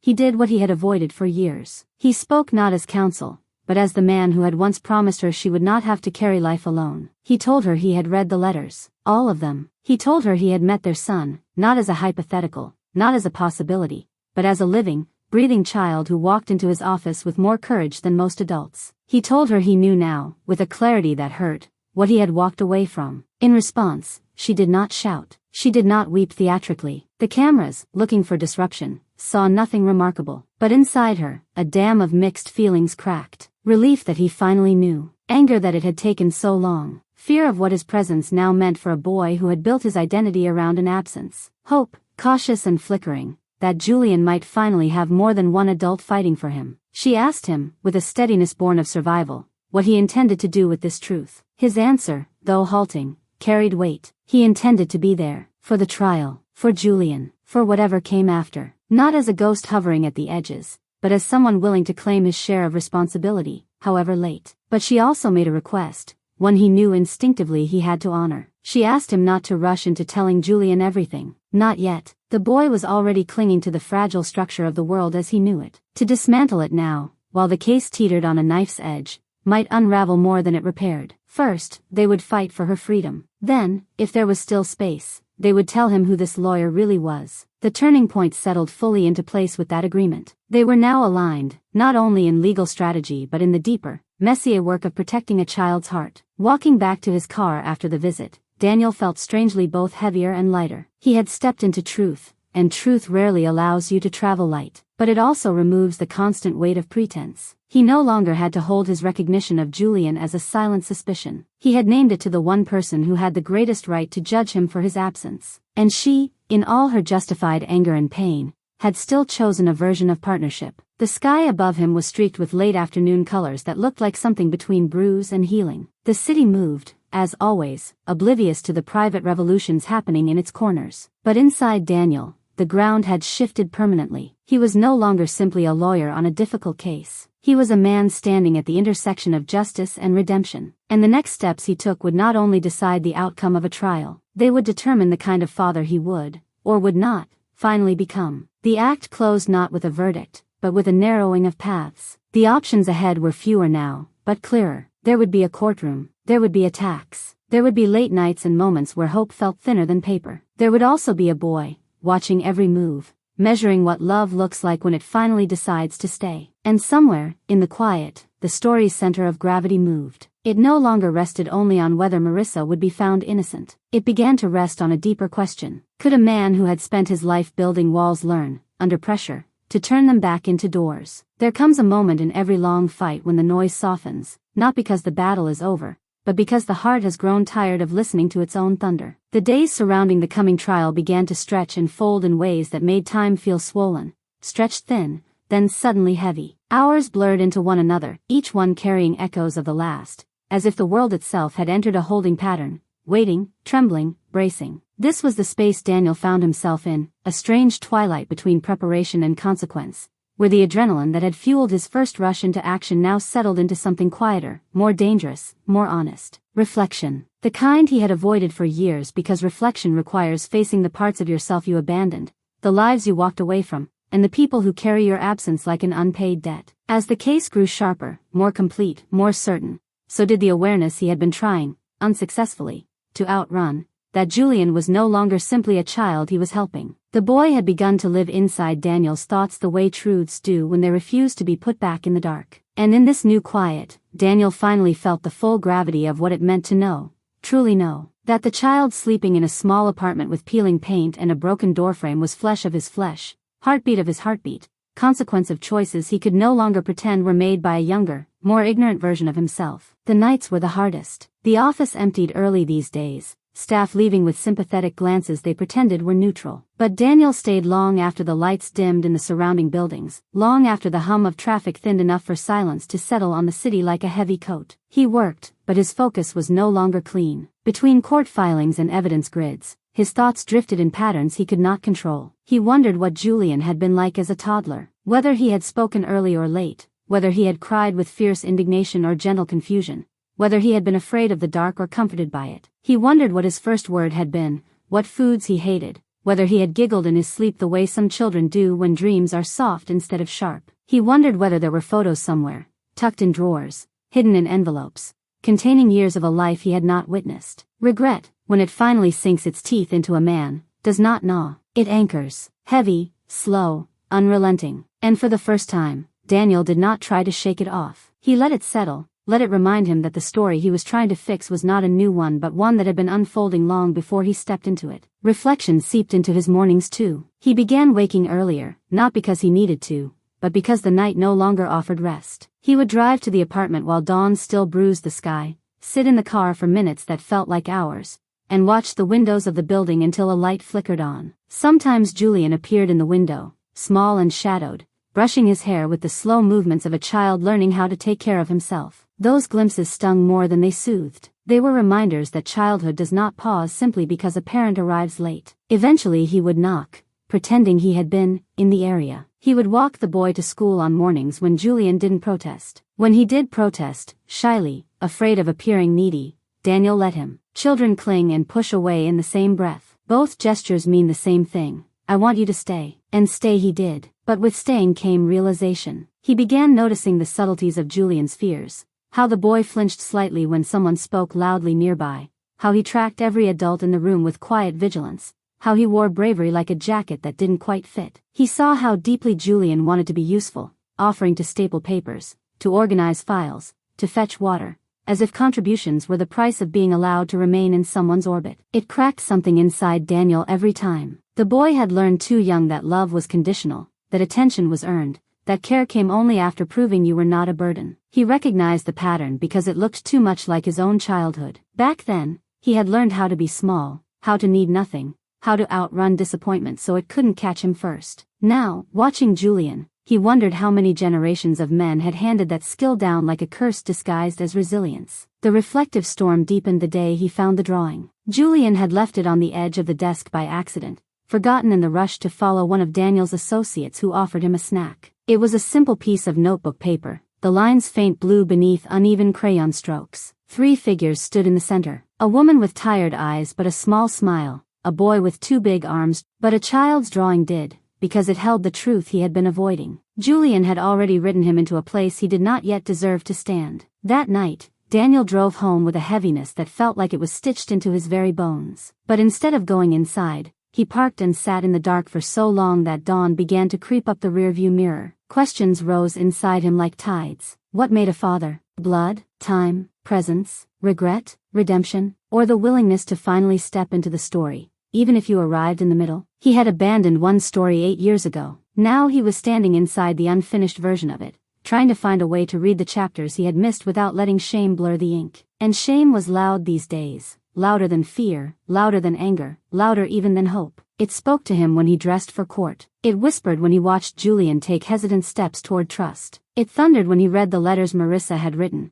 each one a reminder that she had done everything she could to shield the boy from the kind of pain he had contributed to. And yet, beneath the shame, something else grew. A strange, slow-burning tenderness. A desire to not just fight for them but stand with them. A longing that felt childlike, almost embarrassing in its purity. A longing not to be forgiven, but to be allowed to try. Even truth became reflective in this act. Because truth, when approached carefully, does not shout. It leans in. It tells you, you cannot change the years you missed, but you can shape the years ahead. It was this truth, fragile and steady, that pushed him into a decision he had been circling for days. He needed to tell Julian, eventually. Not now, not while the case balanced on a knife, not while CPS eyes still lingered, but soon. The boy deserved the truth. He deserved more than a lawyer fighting for his mother. He deserved to know why the man fighting for her looked at him the way he did, with guilt pinned to love, stitched together by recognition. But the telling of truth must be timed like a heartbeat. Too early, and it shatters what it's meant to heal. Too late, and it calcifies into resentment. So Daniel focused on what he could do now.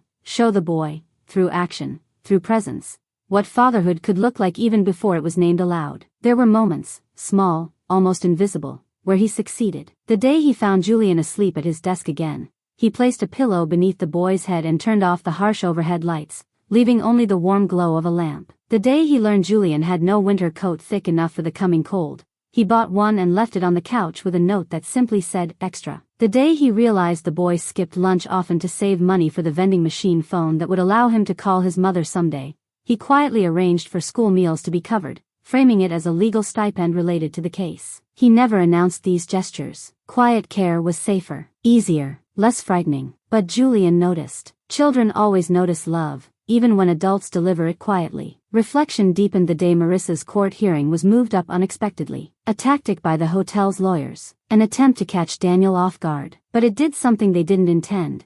It forced Daniel and Marissa into another brief, heavy conversation. One where the inevitability of truth lingered like a shadow between them. In the visiting room, she watched him with a mixture of gratitude and grief. She saw the way he looked at their son now. She saw the protectiveness in the angle of his shoulders, the fire in his tone when he spoke about the case, the steady presence he had begun to offer Julian in the spaces she could no longer reach. She saw the father he was becoming, too late, yes, but becoming nonetheless. And reflection hit her too. She thought of the years she had spent resenting his absence, resenting the silence of unanswered letters, resenting the ache of trying to raise a child alone while carrying disappointment like a second spine. But she also thought of the moments she used to imagine him returning, apologetic, changed, ready. Moments she buried not out of anger but out of survival. And now he was here, not in the way she fantasized, not with flowers or promises, but with action, with presence, with a quiet, undeniable sincerity she had once believed he lacked. Reflection softened her, not in forgiveness.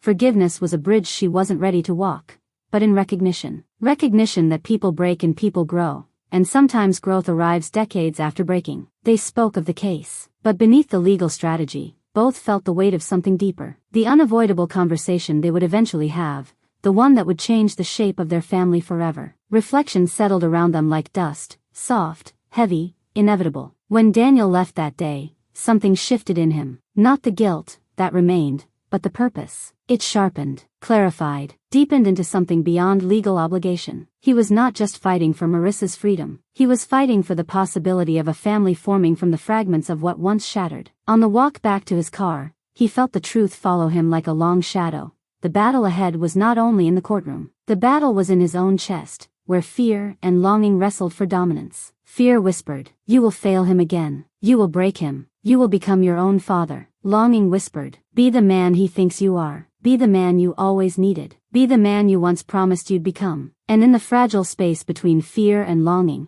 reflection finally gave way to resolve. He could not change where the story began, but he could fight like hell for where it ended. The act closed with him sitting in his darkened apartment, the old letters arranged beside the child's drawing, the soft sound of the city drifting through the window. He stared at the bracelet in the photograph one more time, the threads woven with naive hope all those years ago. A symbol, once forgotten, had returned to reclaim him. And Daniel understood, with a clarity that hurt and healed in equal measure, that Act 6 was not just reflection. It was recognition. Recognition that the man he had been could coexist with the man he was becoming, if he chose, every day, to walk toward the child who had unknowingly walked straight into his life carrying the unfinished parts of his soul. The day of the trial dawned without drama, the sky a flat, indifferent gray that made it hard to tell where night ended and morning began. It was the kind of day people forget as soon as it's over. A day so ordinary on the surface that no one could have guessed entire lives were hanging by its edges. Yet inside three separate hearts, the air felt electric. Across the city, in an office that had become both war room and sanctuary, Daniel adjusted a tie he hadn't chosen for effect but for ritual. It was the same tie he had worn on the day of his first major victory, the day the judge had ruled in favor of a factory worker who had been crushed beneath a corporation's indifference. Back then, he had thought the win was about skill. Now he understood it had been about something else entirely, timing. The moment when truth has gathered enough weight to bend even stubborn scales. On his desk lay neat stacks of paper that disguised how much chaos it had taken to assemble them. Audit trails, internal emails, personnel records, login reports, witness statements, each sheet a brushstroke in the picture he intended to paint. He knew the hotel's lawyers would come armed with their own portraits, ones that painted Marissa as careless, dishonest, small. His job was not simply to argue, it was to restore her to her full size in the eyes of a system that had shrunk her on purpose. In a small apartment that still remembered the sound of a woman's laughter even when it had gone quiet, Julian pulled on his too big dress shirt with hands that shook slightly. The shirt had been pressed by one of Daniel's assistants, someone who recognized that even if a child didn't understand the rituals of court, the court understood how people presented themselves. The collar scratched his neck, but he did not complain. He wanted to look older than he was today, as if age alone could lend him authority, as if the right outfit could keep the world from seeing how frightened he really felt. He placed the toy car into his pocket, the one his mother had given him years ago and told him to keep as a reminder that broken things could still move forward. The wheels were chipped now, the paint scratched, but it rolled when pushed. That was enough. The courthouse steps had seen countless feet, countless stories, countless attempts to bend reality into something manageable. People moved up and down them in lines that looked orderly from a distance but, up close, were full of frayed nerves and hurried whispers. For Daniel, walking those steps felt different today. He had climbed them 100 times, but never with this precise combination of weight in his chest.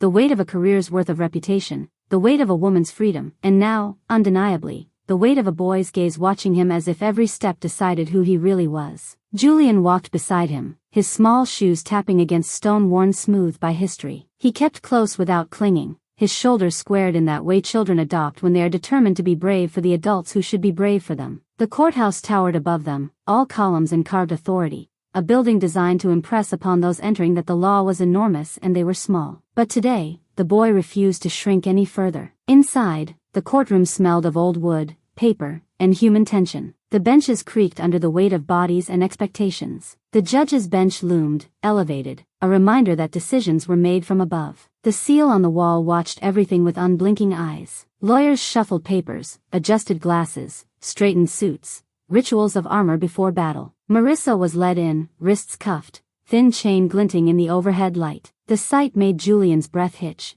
though he tried to hide it. To him, she had always been strength. Seeing her encased in metal was like seeing the sky in a cage. Daniel saw the flicker in the boy's expression and felt another notch of responsibility etch itself deeper into his spine. The hotel's legal team sat opposite, polished and composed. They wore confidence like tailored jackets, their expressions calm in the way of people who believed the system was designed with them in mind. Behind them, representatives from the hotel sat with carefully rehearsed concern, faces that might say, if asked, that they regretted all of this but trusted the process. They were the kind of people who had never been told by a uniform to hold out their wrists. The case was called. Words were spoken that turned messy human lives into neat labels. Plaintiff, defendant, counsel for the defense, counsel for the prosecution. Then the dance began. At first, it was all procedure. Motions addressed. Evidentiary groundwork laid. The hotel's attorneys tried again to strike Daniel's crucial discoveries from the record, arguing timing, relevance, chain of custody. He responded with steady precision, countering their moves with law, precedent, and the quiet, unshakable insistence of someone who knew exactly what they were trying to bury. The judge, a woman whose eyes had seen more human contradiction than most people ever would, listened without revealing much. Occasionally, her gaze flickered toward Marissa, toward Julian, toward the hotel executives shifting subtly in their seats. She made notes in a hand that betrayed no emotion. When the time came for the hotel to present its narrative, they did so with practiced ease. They described a pattern of losses, inconsistencies in the tills, suspicious refunds, a trail of numbers leading to Marissa's login credentials. They spoke about trust, about responsibility, about the need for accountability in institutions that handled large sums of money. Their voices were calm, their gestures measured. To someone who knew nothing beyond what they heard, it might have sounded convincing. They did not mention internal pressure to make the issue disappear quickly. They did not mention memos prioritizing brand reputation above thorough investigation. They did not mention that the sums allegedly misappropriated were insignificant compared to executive bonuses paid in the same quarter. When they spoke of Marissa, their language shifted, subtly but unmistakably. They used words that painted her as overwhelmed, inattentive, out of her depth. They pointed to her financial struggles as if poverty were a character flaw. They circled around the fact that she was a single mother, never saying outright that this made her more likely to do what they claimed she had done, but letting the implication hang in the air like smoke. Julian listened from the bench, fists clenched so tightly his knuckles went white. Hearing his mother reduced to bullet points and insinuations sliced at him in ways he did not yet have words for. He recognized the tactics without understanding their origin.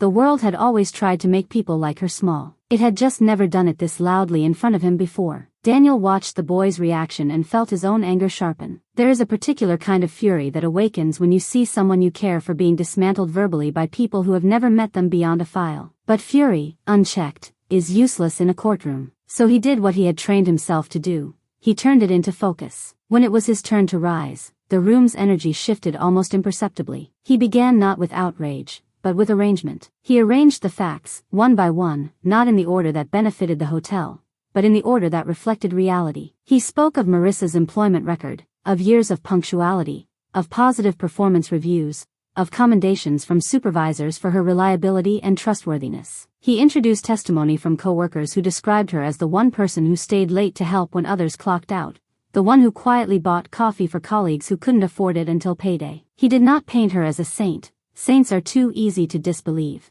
but as a human being whose consistent behavior over years made the sudden appearance of calculated fraud profoundly unlikely without outside manipulation. Then he presented the memos, the ones with the phrases about assigning accountability swiftly. He walked the court through their dates, their language, their implications. He showed how they predated the formal discovery of the financial discrepancies. He asked, not with sarcasm but with steady curiosity, why management had been so certain that blame needed to be assigned before a full investigation had been done. Next came the audit logs. He displayed records showing that system access tied to Marissa's credentials occurred at times she was not on shift, moments when, according to camera logs, her ID card had not been used to enter restricted areas. He juxtaposed these with access patterns from a particular manager, the one who had resigned abruptly, whose digital fingerprints showed interaction with the same systems immediately before and after the questionable transactions. He traced email chains that mentioned cleanup and discretion and protecting stakeholders from unnecessary noise. Each document added weight to a new story,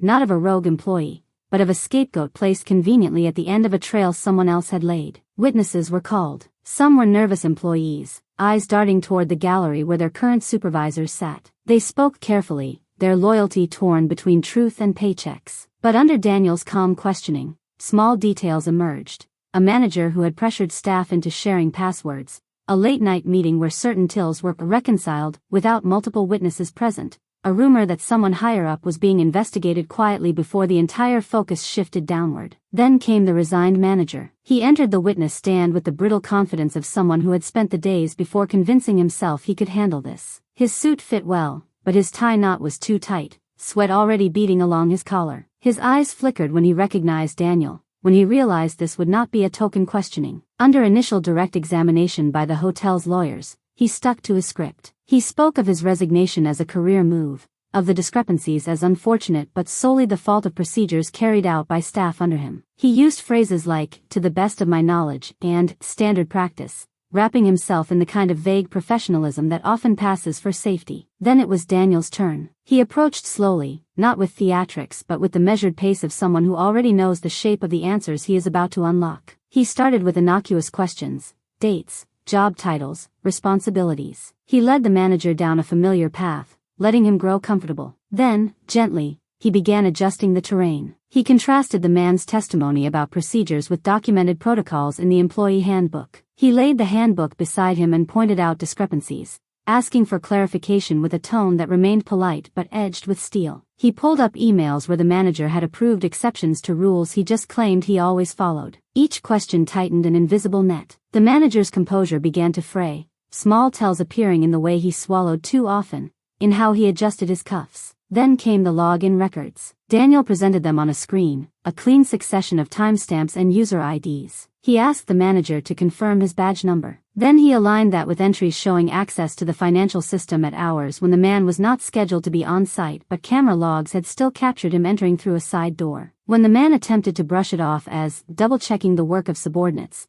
Daniel returned to earlier testimony where he had claimed never to handle those systems personally. He let the contradiction hang in the air for a moment, not rushing to fill the silence. Silence in a courtroom is its own kind of testimony, and it spoke loudly now. He introduced the memo again, the one about assigning accountability, and asked the manager to explain why his name appeared in the distribution list for a meeting about minimizing reputational damage 2 days before Marissa was formally accused. The man's answers grew shorter. His eyes darted toward the hotel's lawyers. Sweat tracked a new path along his jaw. He no longer looked like a confident company man. He looked like someone calculating the exact point at which self-preservation might require a different allegiance. And then, with the patience of a man who understood that people confess not when you push hardest but when you remove their last places to stand, Daniel asked the question that cut through all the dance. He asked why the manager had received a substantial bonus that quarter, one that aligned almost perfectly with the total amount of funds that had gone missing before being written off. The courtroom shifted. Even the judge's gaze sharpened. The manager tried, for a trembling sentence or two,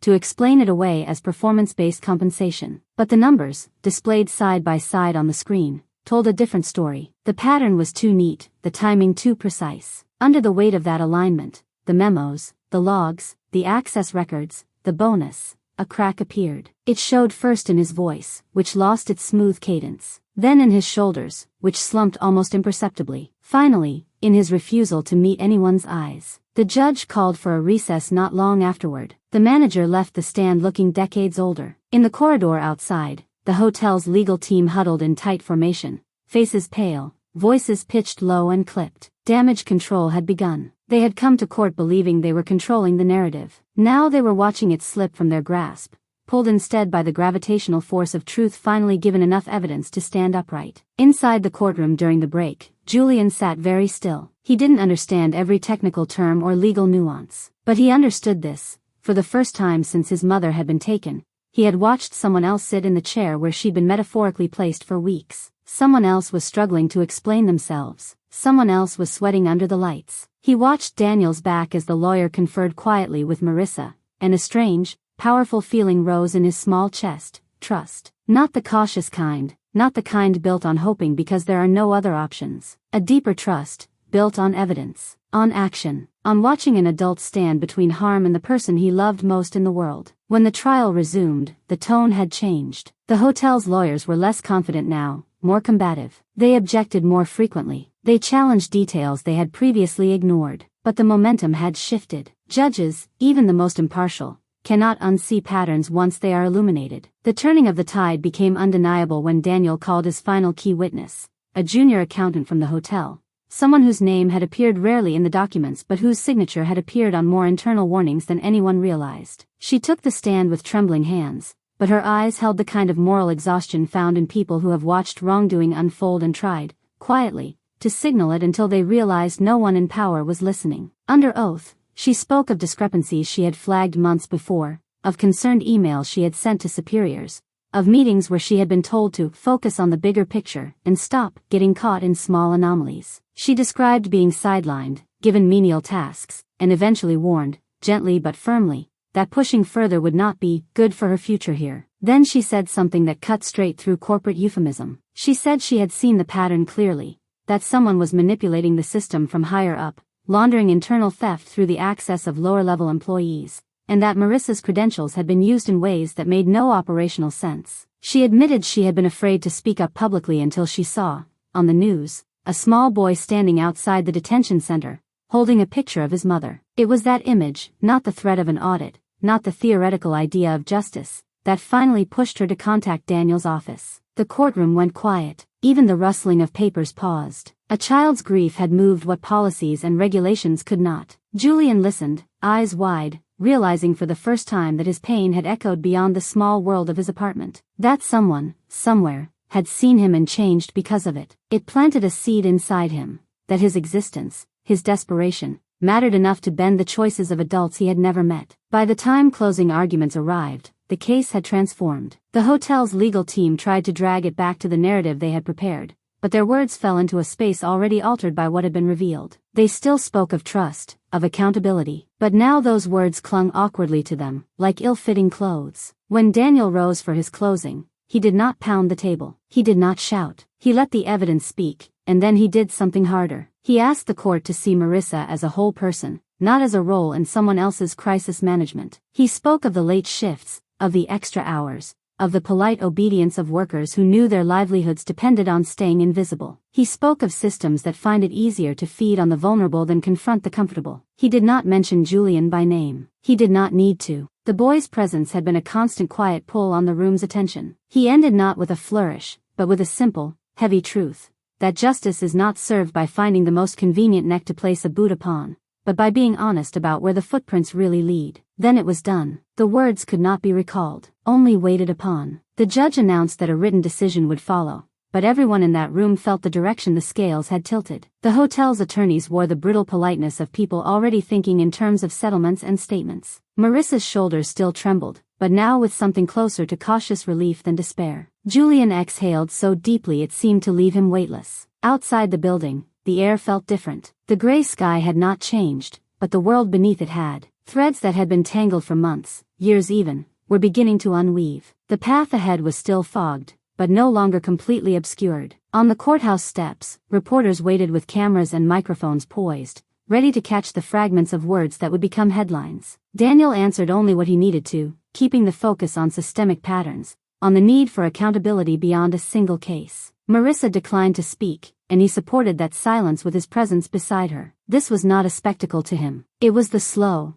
painful correction of a wrong. Julian watched from a few steps behind, the toy car warm in his pocket. He saw the way people looked at Daniel, with recognition, with respect, with that cautious curiosity given to men who changed the direction of something larger than themselves. And for the first time, he allowed himself to attach a dangerous word to that image. Father. He did not know why the word felt right. No one had given him permission to use it. No one had explained the history that made it more fact than fantasy. But his heart had already started ranking the adults in his life by who showed up when everything was falling apart. And by that measure, the man on the steps stood highest. The day ended without a verdict, but with movement. Papers would be filed. Decisions would be drafted. The world would catch up slowly to what had already begun to rearrange in the hearts of the three people at its center. That night, in the apartment that no longer felt entirely lonely, Julian sat at the small table and drew again. This time, the three figures were clearer. His mother stood in the middle, as always. He stood to her side, head slightly tilted toward her, and on the other side stood the man, taller, more defined. His face was not perfect, children's drawings never are,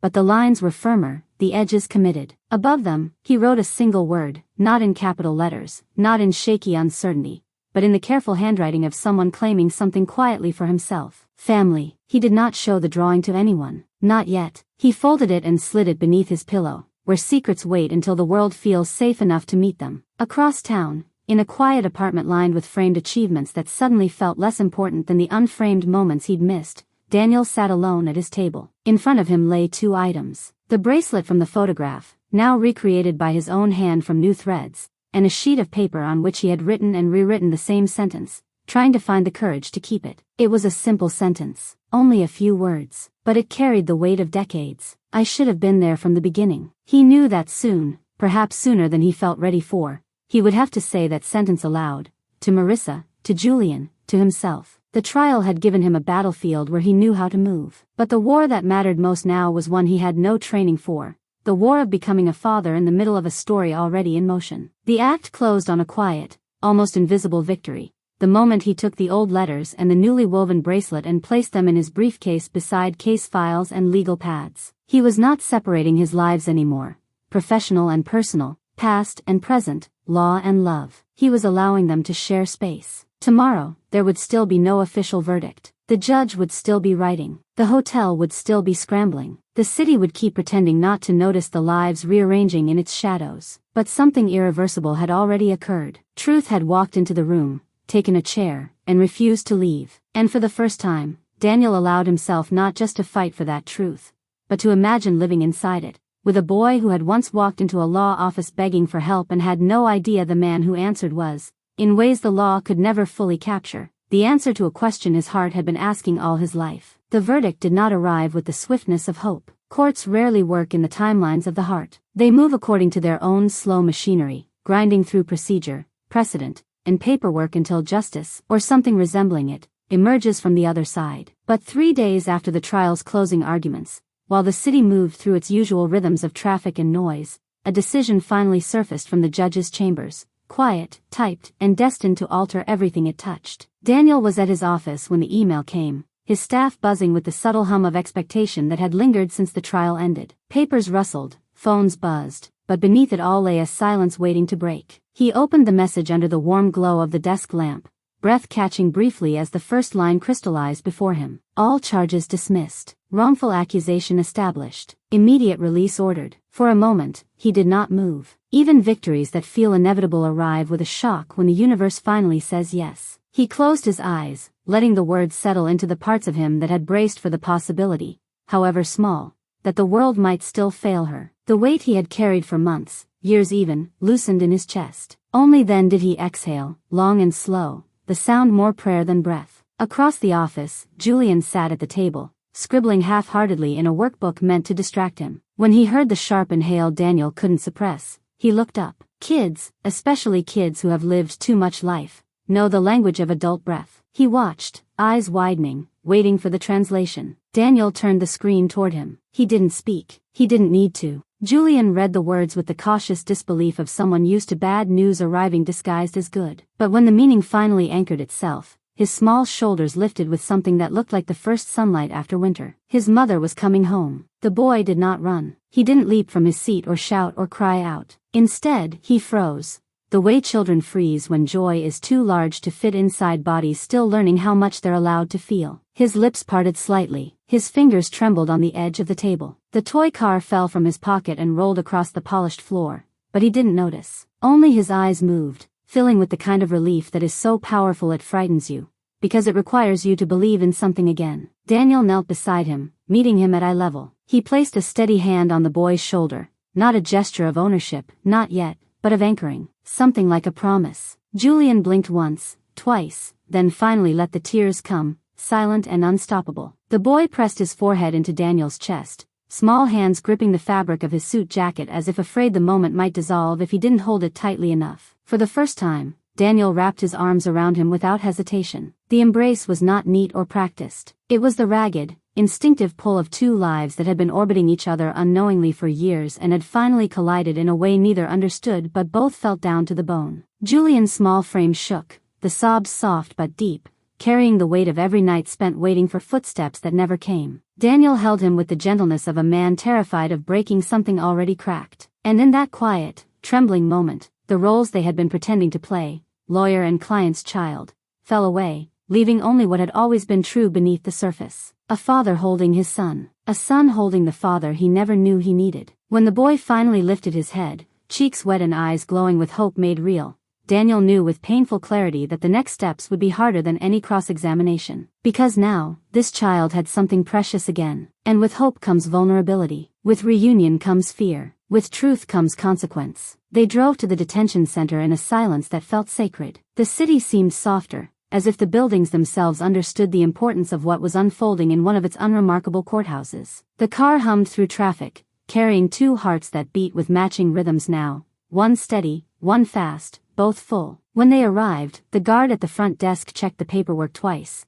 then nodded, the expression on her face shifting from bureaucratic neutrality to something warmer. Releases were common, but releases like this, ones that felt like resurrection, were rare enough to make even seasoned staff soften. They waited behind the painted yellow line, Julian bouncing slightly on the balls of his feet, unable to contain the electric anticipation rushing through him. Daniel placed a hand on the boy's back to steady him, though in truth, he was stabilizing himself too. Then the door opened, and Marissa stepped through. The moment held no cinematic swell of music, no dramatic lighting, but it carried the weight of every hardship she had endured. She walked slowly at first, disoriented by the sudden freedom of open air. The institutional gray of the hallway behind her clung to the edges of her figure. But then her eyes found Julian, and the gray fell away. The boy ran to her, arms breaking into flight, tears returning as if the body had discovered a new supply. She caught him with a gasp that sounded like someone coming back to life, her hands cupping his face, her lips pressing into his hair, her arms wrapping around him with a desperation that only a mother separated from her child understands. She held him as if anchoring herself back into existence. Daniel stepped back,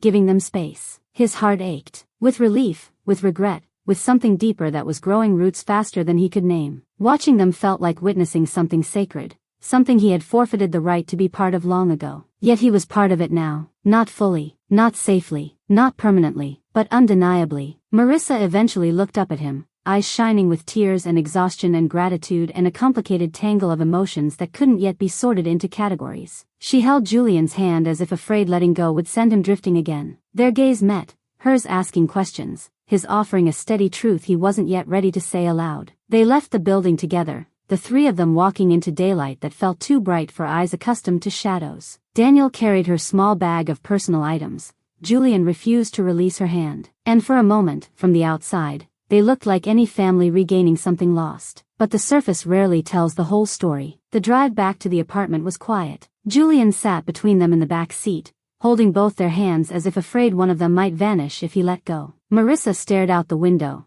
eyes tracing the city she had been kept away from. Daniel drove with a carefulness that made even the car seem protective. When they stepped inside the apartment, Marissa froze. Nothing had changed, and everything had. The chipped mug still sat on the counter. The blankets still draped over the couch. The tiny table still bore the scars of homework done too intensely. But now there were new things too. Groceries stocked neatly on shelves, a working heater humming softly, a fresh bolt installed on the door, a folded winter coat lying on the back of a chair. She turned slowly toward Daniel, the realization dawning. He hadn't just fought her case. He had taken care of her world in her absence. For a moment, she couldn't speak. She tried, the words catching in her throat, then swallowed them. Gratitude too large to fit through the doorway of language builds a pressure behind the ribs. She felt that pressure now. Julian tugged her hand. "Let's stay together tonight," he whispered, not in words exactly, but in the way his body leaned into hers, refusing distance. They spent the evening in the small living room, the three of them navigating a new constellation of proximity. Marissa moved around the apartment with reverence,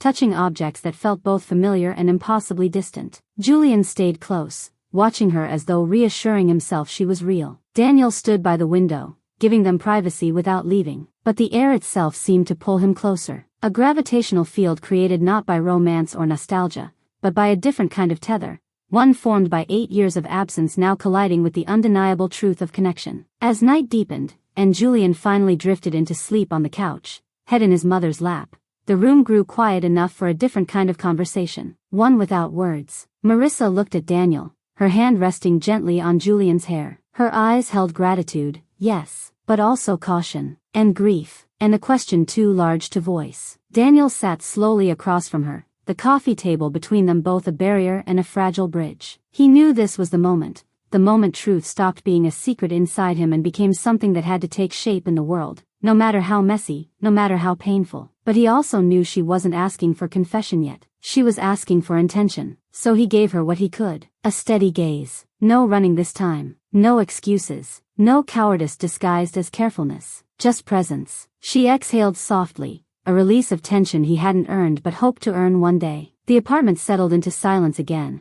the kind only families share, even broken ones, even tentative ones, even ones still stitching themselves together with trembling fingers. He rose eventually, walking toward the door with the slow reluctance of a man who did not want to leave but respected the boundary of not yet. His hand paused on the doorknob. Behind him, Julian stirred, mumbling something incoherent in sleep, reaching out blindly. And then his fingers closed around empty air, searching for the shape of the man who had carried him through the hardest months of his life. Daniel froze. Marissa watched. The moment stretched. And in that small gesture, a child reaching out in sleep, the truth finally arrived not as a confession, but as a reality neither of them could deny. The boy needed him, not as a lawyer, not as a caretaker, not as a temporary presence, but as the person he had been longing for in ways he didn't yet understand. Daniel turned back toward them, his expression softening, the defenses he had spent a lifetime building finally lowering to let something else breathe in their place. Marissa nodded once, a silent understanding, not forgiveness, not acceptance, not yet, but permission. He walked back,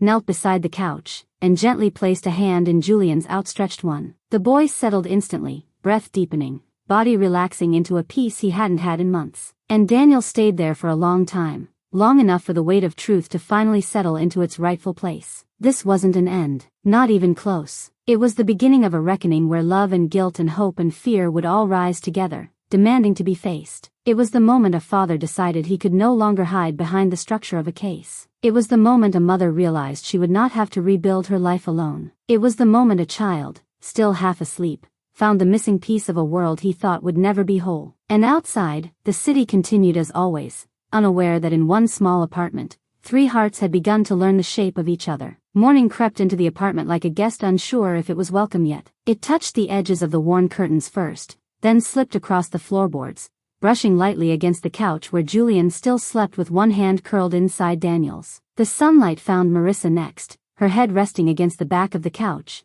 exhaustion softened by relief. She had not meant to sleep. She had tried to stay awake, afraid that closing her eyes might rewind the world to the moment the door had closed behind her weeks ago. But sleep had claimed her gently, as if telling her she had earned at least one night without the sound of keys and metal doors. Daniel had not slept. He had remained seated beside the couch long after both of them drifted off, Julian's small fingers wrapped around his own in a grip that felt less like sleep and more like instinct. He watched the boy breathe, watched the steady rise and fall of his chest, watched the occasional twitch of lashes when dreams brushed too close. He watched Marissa too, the way her face softened when unconsciousness smoothed out the worry etched into her features. For the first time in years, he felt something heavy inside him ease.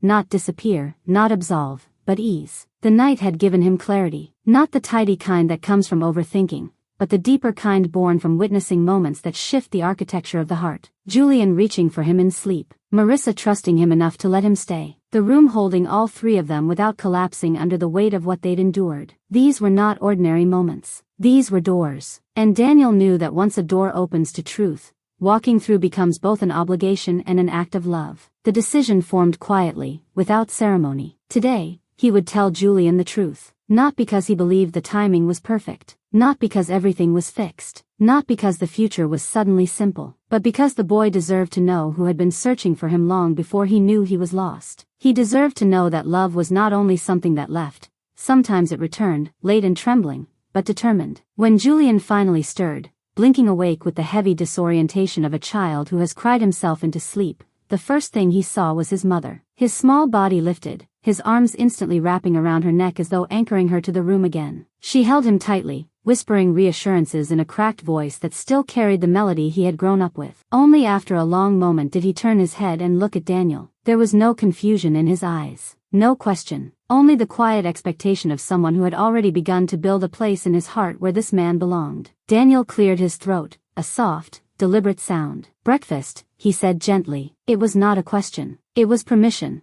Permission for normalcy to step into the room and settle. Julian nodded. Marissa exhaled with a tired smile. Daniel moved to the kitchen, opening cabinets he had stocked himself, feeling the strange familiarity of taking care of people he had not known how to hold on to before. The scent of warm food curled into the air, filling the apartment with something that resembled home even though they hadn't yet named what they all were to each other. "You mean everything to her." He paused. "And you mean more to me than you know." The words gathered all their weight and all their years and then finally stepped out into the world. "Julian," he whispered, "I'm your father." The apartment did not move. Even the air seemed to hold itself still. Julian stared at him, unblinking, unreadable for a heartbeat that felt like an eternity. Then another heartbeat passed. Then another. His lips parted. A small breath escaped, shaky and stunned. His eyes glistened, not with confusion, not with fear, but with something Daniel had not expected so soon. Recognition. As if some part of him had always known. As if the heart had been waiting for the mind to catch up. He stood slowly, pushing back the little chair without meaning to. His hands hung at his sides, trembling the way a child trembles when the world rearranges itself in front of him. And then he moved. Not backward, not away, but forward. He crossed the space between them with small, uneven steps. He stopped in front of Daniel. He didn't speak. He simply lifted both arms. And Daniel, with tears burning behind his eyes, gathered his son into his chest. Not as a lawyer, not as a caretaker, but as a man finally claiming the truth he had run from for too long. The boy buried his face into the crook of his neck and breathed out, a sound so soft, so full of release, that Daniel felt something inside him crack and mend all at once. Marissa watched, her hand trembling at her mouth. The years between them, the anger, the abandonment, the survival, the silence, all rose and faltered in the face of this single image, their son held tightly by the man who had once been a ghost in their lives. When Julian finally pulled back, his face wet, he looked at Daniel with the clarity of a child who knows exactly what he wants. "Don't leave," he whispered. Daniel's voice broke. "I won't," he said. "Not ever again." The vow did not need a courtroom. It did not need witnesses. It did not need documents or signatures. It lived in the space between their hands. It lived in the trembling breath of a child who had learned to hope again. It lived in the eyes of a man who had finally found the courage to stay. The rest of the day unfolded with new gravity. Marissa and Daniel spoke in soft tones in the kitchen, not arguing, not blaming, but acknowledging. The years had carved different paths in both of them. They would not erase what had happened. They would not pretend the past hadn't left scars. But they shared a son now,